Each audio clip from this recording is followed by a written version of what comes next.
Let's talk about NFL game day. Interesting weekend ahead of us.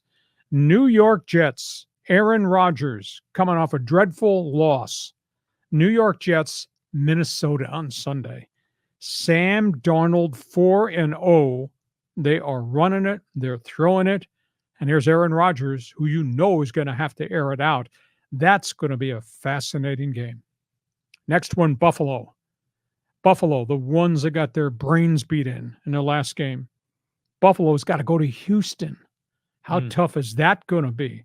Josh Allen just cannot do this by himself. By the way, Buffalo has also been mentioned this morning in the Devontae Adams things because Buffalo has not replaced Stephon Diggs, who they let go. They were tired of the act. But the Bills got to go play the Houston Texans. And that's C.J. Stroud, and that's Nico Collins, who is on a fast track to start him at 12 catches last Sunday, and that's a really good Texans defense. Dallas, you got Dak Prescott, you got no running game, and you don't have a real good defense. You got the Cowboys in Pittsburgh. Now, on paper, this game makes no sense at all. Here's Dallas's talent. Here's Pittsburgh's talent. But this is Pittsburgh. This is suddenly Justin Fields, who's going to play against a team that's really got an injury-ravaged defense, and suddenly Justin Fields is making more plays downfield and then still scrambling the football. That's going to be an interesting game. Baltimore, Cincinnati. Hard to believe the Bengals season could be over Sunday night. I mean, you got Baltimore, Lamar Jackson, Derrick Henry, young wide receivers, last two games hitting on all cylinders. You got Joe Burrow without a hell of a lot around him getting pounded. The Bengals could be 1-4 by Sunday night. And then you got Cleveland. Deshaun Watson. Myles Garrett hurt. Washington. Jaden Daniels.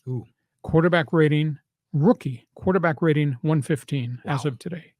That's going to be a fun game. Cleveland's season could be over. They could be 1-4 by Monday morning.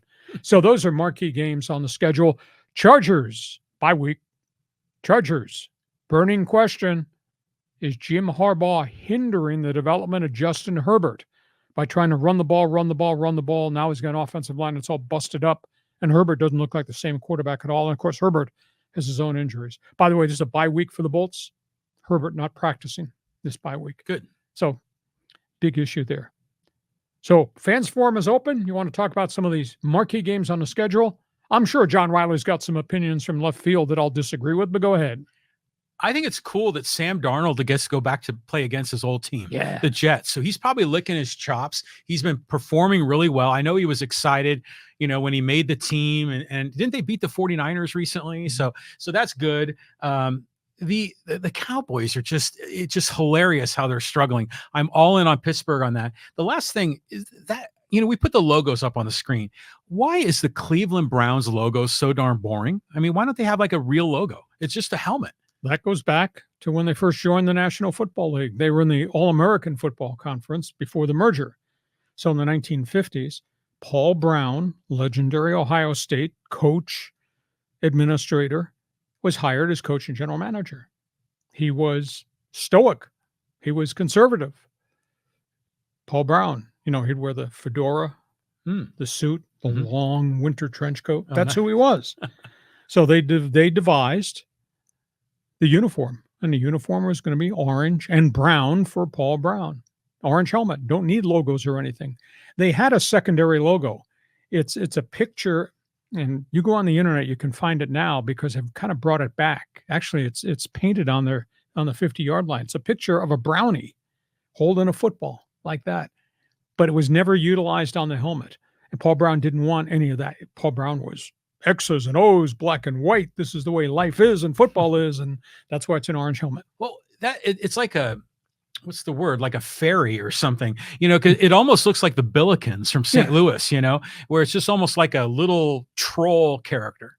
It's weird though. But it's painted at the 50-yard line. The problem it did with Cleveland, not that any Browns fan wants to jump on the Fans Forum and respond to this. They made the logo so big at the 50-yard line. You look at it and you can't quite really tell what the hell it is when it gets chewed up. Whereas if they made it smaller, and it would have stood out more. But the Browns have said, no, we're not going to do that. I mean, the only thing that the Browns are different than a lot of other places, Dog Pound. Dog Pound. That's what I was thinking too. That's the obvious moniker. So there we are. Those are big games this weekend in the NFL. One other